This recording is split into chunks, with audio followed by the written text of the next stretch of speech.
وحده لا شريك له ونشهد أن سيدنا وسندنا وحبيبنا ومولانا محمدا عبده ورسوله أما بعد قال الله تبارك وتعالى في القرآن المجيد والفرقان الحميد أعوذ بالله من الشيطان الرجيم بسم الله الرحمن الرحيم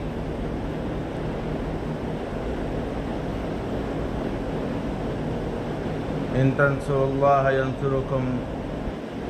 وثبت أقدامكم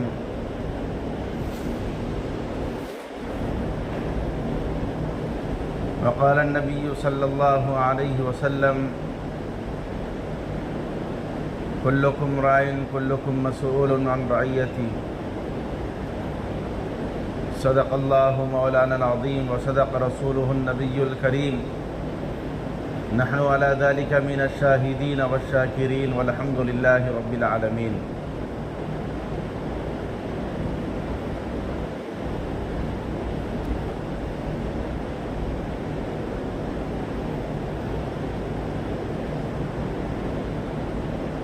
ہوئے کس قدر مہذب کہ کبھی گھر کا منہ نہ دیکھا ہوئے کس قدر مہذب کہ کبھی گھر کا منہ نہ دیکھا کٹی عمر ہوٹلوں میں جا مرے ہسپتال عزیزان گرامی ہم جس دور سے گزر رہے ہیں یہ وہ دور ہے جس دور کو پرفتن دور کہا گیا ہے اس دور کے بارے میں نبی رحمت صلی اللہ علیہ وسلم نے بڑی پیشن گوئیاں فرمائی ہے اور ان حدیث مبارکہ کو فتنے کے باب میں ذکر کیے گئے ہیں مستند کتابوں میں جو حدیث کی مستند کتابیں ہیں اس کے اندر مستقل کتاب الفتن کے نام سے مستقل کتاب شائع ہے کہ اللہ کے نبی صلی اللہ علیہ وسلم نے آپ علیہ الصلاۃ والسلام کے بعد آنے والے قیامت تک کے فتنوں کے بارے میں جو تفصیلات سے آگاہ فرمایا ہے وہ تفصیلات مستقل اس کے اندر موجود ہے اللہ کے نبی صلی اللہ علیہ وسلم نے اس میں امت کی تشنگی باقی نہیں رکھی یہ ایسا پرفتن دور گزر رہا ہے کہ جس کے اندر متواتر فتنے آ رہے ہیں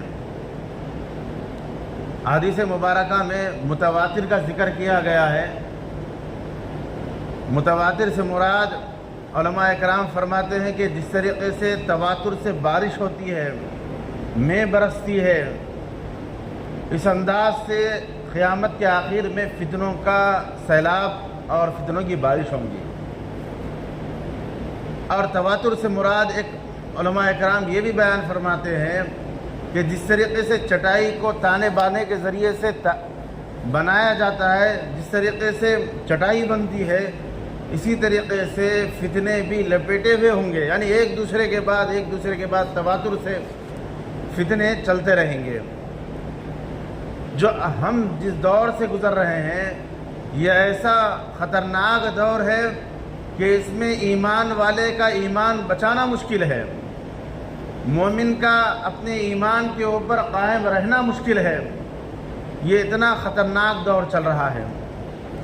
تو اس دور میں اپنے ایمان کی سلامتی کی دعائیں کرنا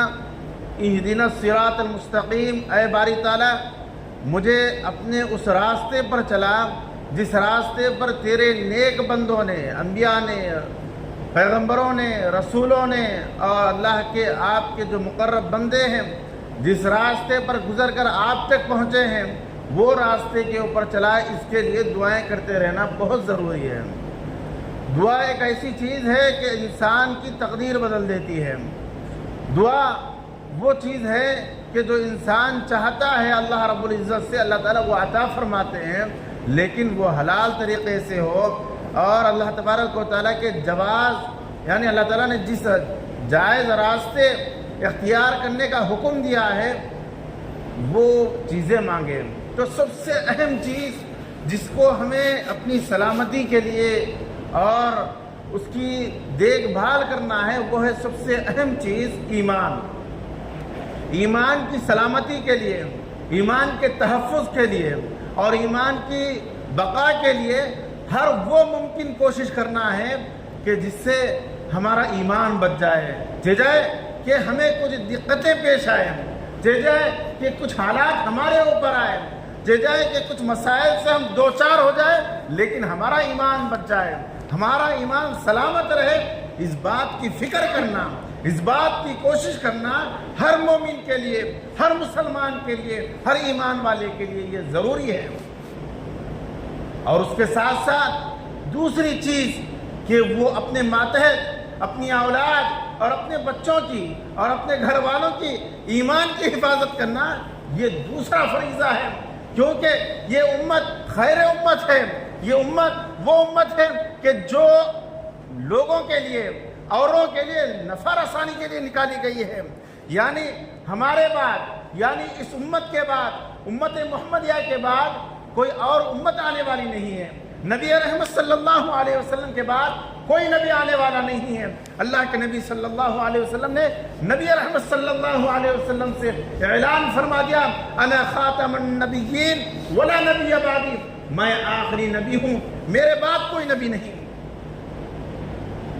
یعنی اللہ تبارک و تعالیٰ نے ہمیں آخری امت بنا کر بھیجا ہے، اور ہمارا مقام، مرتبہ اور ہماری صلاحیتیں اللہ تعالیٰ نے الگ رکھی ہے۔ پچھلی امتوں کی عمریں اور ان کی عبادتیں، ان کی ریاستیں بالکل مختلف تھیں، بڑی بڑی عمریں تھیں ان کی اور بڑے بڑے عبادتیں تھیں ان کی، لیکن اس امت کی عمریں بالکل مختصر ہوگی، لیکن ان کے مختصر اعمال اور ان کی مختصر عمروں کے اندر کیے ہوئے کام وہ ان بڑے بڑے عمروں والوں نے لمبے لمبے عرصے تک جو عبادتیں کی ہیں اس سے بھاری ہو جائے گی۔ لیکن کب؟ اس وقت جب ہم اپنے ایمان کو بچا کر لے جائیں گے، جب ہمارے ایمان کی سلامتی ہوگی۔ تو اس کے لیے ہمیں کیا کرنا ہوگا کہ سب سے پہلے تو ہم اپنے ایمان کی سلامتی کی دعا کریں، اپنے ایمان کی حفاظت کا اہتمام کریں۔ اس کے ساتھ ساتھ اللہ کے نبی صلی اللہ علیہ وسلم نے فرمایا، کلکم راعٍ کلکم مسئول عن رعیہ، کہ اللہ کے نبی صلی اللہ علیہ وسلم نے فرمایا کہ جو گھر کا بڑا ہے اور جو علاقے کا بڑا ہے، جو اپنے مقام کا بڑا ہے، جو اپنی حیثیت کا بڑا ہے، اس کے تحت جتنے لوگ آتے ہیں ان کی ایمان کی سلامتی کا حصہ، سلامتی کی بھی کوشش کرنا اس کے لیے ضروری ہے۔ کیوں کہ کل قیامت کے دن اس کے بارے میں اس سے سوال کیا جائے گا، اس سے پوچھا جائے گا کہ تیری اولاد تیرے ماتحت تھی، تیرے تحت اتنے افراد تھے، تو اتنے جزیرے کا مالک تھا، تو اتنے علاقے کا سرپرست تھا، تو نے ان کی حفاظت کا کیا بیڑا اٹھایا؟ اس بارے میں سوال کیا جائے گا۔ اس بارے میں کل قیامت کے دن اللہ تبارک و تعالیٰ پوچھیں گے کہ تم نے اس بارے میں کیا فکر کی۔ آج کے اس پرفتن دور کے اندر حالات ایسے دیگر گو ہوتے جا رہے ہیں کہ آج مخلوط تعلیم جو ہماری بچی ہیں، جو مخلوط تعلیم کی وجہ سے بے راہ روی کا شکار ہو رہی ہے، ارتداد کا شکار ہو رہی ہے، ہمیں کسی چیز کی پرواہ نہیں۔ اور ہماری نئی نسل جو دین سے دور ہونے کی کئی ایک وجوہات ہیں، ان میں سے ایک وجہ انٹرنیٹ اور سیل فون اور نیٹ کی جو سہولیات ہے، وہ سہولیات بھی ایک معنی بن رہی ہے دین سے دور، اسلام سے دور، اسلامی تعلیمات سے دور، علماء سے دور، دینی طبقے سے دور جو ہوتی جا رہی ہے ہماری نئی نسل، اس کی وجوہات یہ بھی ہے۔ اس کے اوپر گہری نظر رکھنا بھی یہ ہمارے بڑوں کا کام ہے، یہ ہمارے سرپرستوں کا کام ہے، یہ ہمارے ذمہ داروں کا کام ہے۔ آج ہم سیل فون ہماری اولاد کو دلا دے رہے ہیں، انٹرنیٹ کی اس کے اندر بالکل عام سہولت ہے۔ اگر کوئی چیز معلوم کرنا ہے براہ راست کسی عالم دین سے رجوع ہونے کے بجائے آج سیل فون کے ذریعے سے، انٹرنیٹ کے ذریعے سے اور یہ سوشل میڈیا کے ذریعے سے وہ چیزیں ہماری نئی نسل حاصل کر رہی ہے، تو اندازہ لگائیے وہ کس راہ پر جا رہے ہیں، کس راستے کو اختیار کر رہے ہیں، وہ ارتداد کا شکار ہوتے جا رہے ہیں۔ آج مختلف فتنے سوشل میڈیا کے ذریعے سے اپنی پرفتن تنظیمیں اور پرفتن عادات اطوار وہ لوگ اس کے اندر نشر کرتے جا رہے ہیں۔ ایسے بے شمار فتنے جو نیٹ کے ذریعے سے، انٹرنیٹ کے ذریعے سے، سوشل میڈیا کے ذریعے سے عام ہوتی جا رہی ہے اور ہماری نسلیں اس کو قبول کرتی جا رہی ہے، کیونکہ دین حاصل کرنے کا ایک راستہ اختیار کیا گیا ہے۔ حالانکہ اگر وہی ہم اپنے علماء کے ذریعے سے یا ہمارے جو دینی تنظیمیں ہیں، دعوت و تبلیغ کا کام ہے، اگر اس سے ہم رجوع ہوتے اور وہاں سے ہم دین حاصل کرتے تو ہم ارتداد سے ہم دور رہتے ہیں۔ لیکن آج اس پرفتن دور کے اندر جو اللہ کے نبی صلی اللہ علیہ وسلم نے فرمایا کہ تسلسل کے ساتھ جو فتنے آ رہے ہیں، آج دیکھیں کہ اتنا تسلسل کے ساتھ فتنوں کا دور چل رہا ہے کہ ایک کے بعد دیگرے کسی کا قلقمہ ہو ہی نہیں رہا ہے کہ دوسرا فتنہ اپنا سر اٹھا رہا ہے۔ یہ اتنے پرفتن دور کے اندر ہم چل رہے ہیں، اس دور کے اندر ہمیں کیسے رہنا چاہیے؟ آج ہماری بچیاں جو نئی نسل کی بچیاں ہیں، جو مخلوط تعلیم کی وجہ سے، جو بچے اور بچیوں کی ایک جگہ تعلیم ہونے کی وجہ سے آج غیر مسلم ان سے اپنے ازدواجی رشتہ قائم کرتے ہوئے ہماری مسلم بچیوں کو ارتداد کا شکار کر رہے ہیں۔ اگر وہ اس کے اوپر کام نہ کریں، اگر وہ آمادہ نہ ہوں، تو ان کے پاس ایسی مستقل تنظیمیں ہیں جو ہمارے غیر مسلم تنظیمیں ہیں، جو مستقل ان کو ٹرین کر رہے ہیں، ان کو تربیت دے رہے ہیں، ان کو تعلیم دے رہے ہیں کہ تمہیں اتنا اتنا انعام دیا جائے گا، اتنی اتنی تمہیں انعامات دیے جائیں گے، سہولیات دیے جائیں گے۔ مستقل وہ کام کر رہے ہیں، وہ کالجوں میں پڑھ رہے ہیں لیکن وہ تربیت یافتہ ہے کہ تم مسلم بچیوں کو ارتداد کا شکار کرو، تم ان کو دین اور اسلام سے ان کو ہٹا دو۔ تو اس کے لیے وہ لوگ اپنی چال چل رہے ہیں، عشق کے اندر، محبت کے اندر ان کو پھنسا رہے ہیں اور اس کے بعد ان کے ایمان کے اوپر ڈاکہ ڈال رہے ہیں۔ یہ تو ایک بات ہو گئی، یہ ایک ایسا فتنہ ہے، لیکن اس کے لیے ہم نے کیا اختیار کیا ہے؟ یہ بہت بڑا چیلنج ہے ان چیزوں، ان لوگوں کے لیے جو ادارے قائم کیے ہوئے ہیں، وہ تنظیموں کے لیے جو دینی تنظیموں کے نام سے چل رہی ہیں، وہ اداروں کے لیے، وہ تنظیموں کے لیے، اور دعوت و تبلیغ کی جو مشنیں چل رہی ہے، ان سب کے لیے یہ چیز آج بہت بڑی چیلنج کی چیز ہے کہ آج دیکھیں ہمارے تلنگانہ اور آندھرا اور کرناٹک وغیرہ علاقوں کے اندر بڑے ہی زور کے ساتھ روزانہ دو چار ایسے ارتداد کی خبریں آتی جا رہی ہیں کہ مسلم نوجوان بچیاں جو اپنے بوائے فرینڈ کے ساتھ، گرل فرینڈ کے ساتھ بھاگ جا رہی ہے۔ وجہ کیا بن رہی ہے؟ وجہ ایک یہ ہے کہ ہم نے اپنے ماحول کو ٹرین نہیں دیا، اپنے ماحول کے اندر وہ تربیت کا ماحول قائم نہیں کیا، نہ ہمارے گھروں کے اندر، نہ ہی ہمارے کالجوں کے اندر، نہ ہی ہمارے ادارے ایسے ہیں کہ ہم اپنی بچیوں کو وہ تعلیم دیں، وہ تربیت دیں، نہ ہی ہماری نوجوان نسل، جو نوجوان بچے ہیں،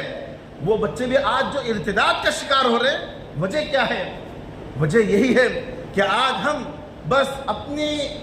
عیش و آرام کی زندگی کے لیے ہر وہ کام کر بیٹھتے ہیں جو نہیں کرنا ہے وہ بھی کر بیٹھتے ہیں، لیکن نہ ہمارے دین کی ہمیں فکر ہوتی ہے، نہ ہی ہمارے نسلوں کے دین کی فکر ہوتی ہے، جس کی وجہ سے آج ہماری نوجوان بچیاں اور نوجوان بچے ارتداد کا شکار ہوتے جا رہے ہیں۔ آج ہم اپنے بچیوں کو سیل فون دلا دے رہے ہیں اور نہ ہی اس کے اوپر نہ ہماری گرفت ہوتی ہے، نہ ہی گرفت کرنے کی کوئی ضرورت محسوس کرتے ہیں ہم۔ تو آج سوشل میڈیا کے ذریعے سے اور بھی بہت سارے فتنے چل رہے ہیں، فتنے شکیلیت اور فتنے گوہر شاہی، یہ بھی ایک ایسا خطرناک فتنے جو ہمارے علاقوں کے اندر بڑے ہی تیزی سے چل رہے ہیں۔ فتنے شکیلیت یہ آج ہمارے علاقوں کے اندر بڑے ہی تیزی کے ساتھ چل رہا ہے اور اس کے ماننے والے ہمارے پورے علاقے کے اندر بڑے ہی زور و شور کے ساتھ کام کر رہے ہیں۔ ان کا حلیہ بالکل ہمارے جیسے دینی طبقے کے لوگوں کا اور اللہ والوں کا ہوتا ہے، اس انداز سے اپنے لباس کو بناتے ہیں، اور یہ جو گوہر شاہی ہے وہ تزکیے کے نام سے اور سلوک کے نام سے اور اپنے تزکیے نفس کے نام سے وہ لوگ اپنے حلقے چلا رہے ہیں، اور اس کے اندر اپنے معصوم لوگوں کو اور ہمارے معصوم بھولے بھالے نوجوانوں کو جو دین سے ناواقف ہیں، جو دین سے بے بہرے ہیں، ان کو قریب کھینچ رہے ہیں۔ اور اس سے ہماری خاص طور سے ہماری مائیں بہنیں جو گھروں کے اندر ٹی وی کھول کر بیٹھ جاتی ہے، وہ لوگ دینی چینلوں کے نام سے جو چینل دیکھ رہے ہیں اس کے اوپر تصوف کے نام سے گوہر شاہی کا فتنہ جو الرا ٹی وی کے نام سے چل رہا ہے، وہ ٹی وی کو دیکھ رہے ہیں۔ اب اس کے اندر تصوف کے نام سے وہ اپنا علاوہ بھگت پیش کر رہے ہیں، اور ہماری مائیں بہنیں اس کا ارتداد کا شکار ہوتی جا رہی ہیں۔ ان کے نظریات کیا ہیں اور ان کا دینی مزاج کیا ہے، یہ ہمیں کچھ معلوم نہیں۔ فتنہ گوہر شاہی، یہ ریاض احمد گوہر شاہی، یہ پاکستان کا رہنے والا ہے، پاکستان پہ پیدا ہوا اور امریکہ میں جا کے مرا ہوا، اور وہاں جا کے اپنی سکونیت اختیار کی۔ آج اس کا چیلا موجود ہے یونس احمد گوہر شاہی، وہ اس کی تبلیغ کر رہا ہے، الرا ٹی وی چینل چلا رہا ہے، اس کے اندر تصوف کے نام سے خواتین کو جوڑا جاتا ہے، اور بھی جو خالی ذہن افراد ہوتے ہیں، نوجوان طبقہ ہوتا ہے جو دین سے دور ہوتے ہیں، ان کو قریب کیا جاتا ہے، ان کے اصلاح قلب کی کوشش کے نام سے ان کو قریب کیا جاتا ہے، اور اس کے بعد ان کو اپنی وہ غلط عقائد، غلط نظریات، عقیدہ ایک ایسی اہم چیز ہے، اگر اس کے اوپر ضرب پڑ جائے تو پھر دین کا ستیہ ہو جاتا ہے۔ ان کے عقائد اور نظریات کیا ہے؟ گزشتہ بھی بتائی گئی تھی یہ باتیں کہ اس کے اندر ان کے عقائد یہ ہیں کہ جو ریاض احمد گوہر شاہی جو ان کا گرو ہے وہ رب الارباب ہے، نعوذ باللہ، یعنی رب کا بھی رب ہے۔ یونس احمد گوہر شاہی کیا کہتا ہے کہ جب میں عرش پر گیا، دیکھیے معراج کی نفی کی جا رہی ہے اس کے اندر، میں جب عرش پر گیا تو دیکھا کہ میرے بزرگ وہاں بیٹھے ہیں، یعنی ریاض احمد گوہر شاہی، جب ادھر ادھر دیکھا تو غائب ہو گئے، تو کوئی شخص مجھے ہاتھ پکڑ کر لے گیا اور بڑے ہی اس میں زور میں تھا، وہ جب سامنے لے گیا تو دیکھا کہ ایک کرسی رکھی ہوئی ہے، یعنی عرش کرسی، جو آیت الکرسی کے اندر ہم کرسی کا نام پڑھتے ہیں، وہ کرسی یعنی عرش کی کرسی وہ رکھی ہوئی ہے، اس کے اوپر ریاض احمد گوہر شاہی بیٹھا ہے۔ دیکھو کتنے خطرناک عقائد اور نظریات ہیں یہ لوگ کے، اور آج ہم بغیر کسی سوچ سمجھ کے، بغیر کسی جانچ کے ہم ان کے نظریات کو ماننے لگ رہے ہیں۔ آج لوگ ان کے اور بھی دیکھیں نظریات ان کے، کہ وہ لوگ کیا کہتے ہیں جب ہم سلام کرتے ہیں السلام علیکم وعلیکم السلام، اس کے بعد خیر خیریت پوچھتے ہیں، کیسی ہے طبیعت، الحمدللہ کہتے ہیں، لیکن ان کا جواب کیا ہوتا ہے؟ فضل گوہر شاہی کے ٹھیک ہے ہم۔ دیکھیے یعنی ایمان ہی ختم ہو گیا اس کے اندر، ایسے نظریات یہ لوگ کے ہیں۔ تو یونس احمد گوہر شاہی کیا کہتا ہے کہ میں جب وہ جو بندہ مجھے ہاتھ پکڑ کر سامنے لے کر گیا تھا، میں نے اس سے پوچھا کہ تو کون ہے، آپ کون ہیں؟ تو اس نے کہا کہ میں وہ ہوں جس نے انجیل، تورات، زبور، قرآن شریف جو نازل کیا تھا، یعنی جو میں پہلے رب تھا اب میں رب نہیں رہا، کیونکہ گوہر شاہی آ گیا ہے۔ ریاض احمد گوہر شاہی آنے کے بعد میں رب سے ربوبیت ختم کر دیا، گویا کہ اب ریاض احمد گوہر شاہی رب الارباب ہو گئے۔ ایسے نظریات، ایسے عقائد کے لوگ آج دنیا کے اندر، ہمارے علاقوں کے اندر پنپ رہے ہیں، اور ان کا ایمان کہاں باقی رہا؟ یہ وجہ کیا ہے؟ ہمیں اس بات کے اوپر بھی غور کرنا ہے کہ اللہ کے نبی صلی اللہ علیہ وسلم نے جس فتنوں کی نشاندہی فرمائی ہے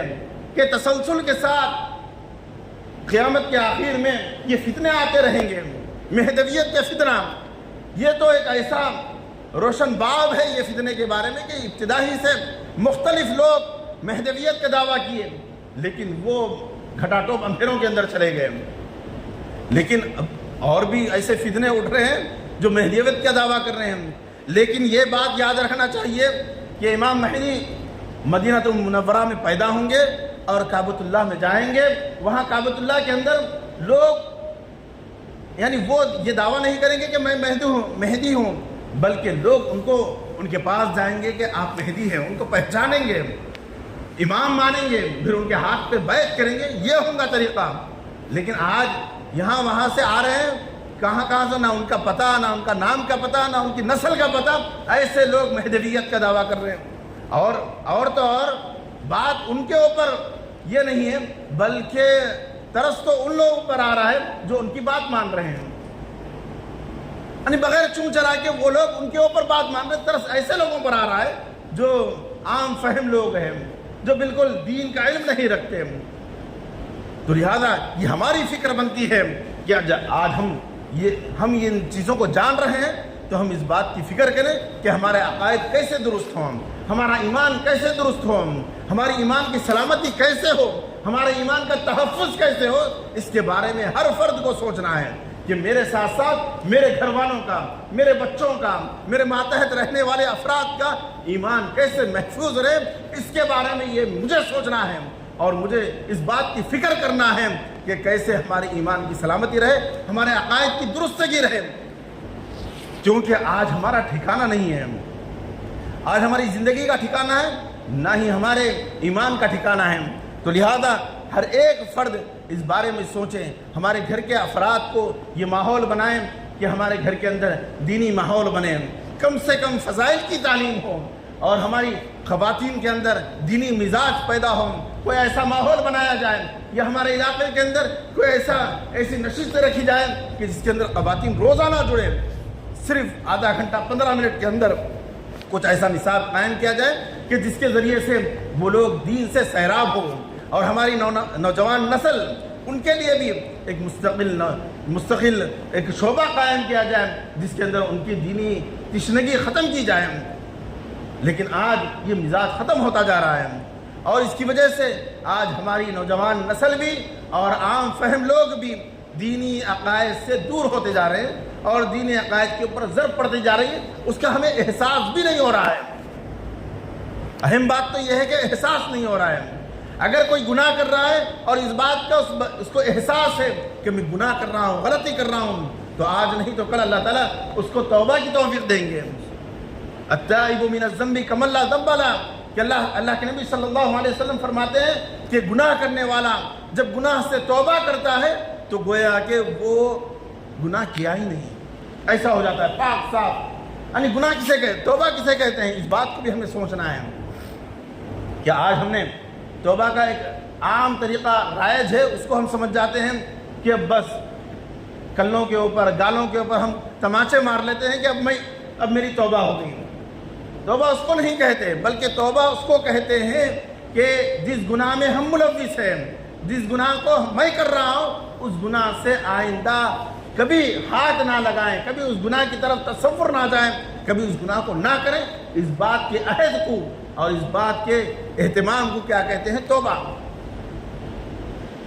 تو جو بندہ جس گناہ میں ملوث ہے, اگر وہ بندہ اس بات کا احساس کر رہا ہے کہ یہ گناہ ہے, غلط ہے کام, تو اس کو توبہ کی توفیق ہوتی ہے.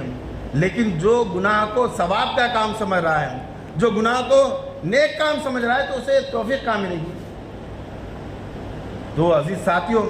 ہم اس بات کا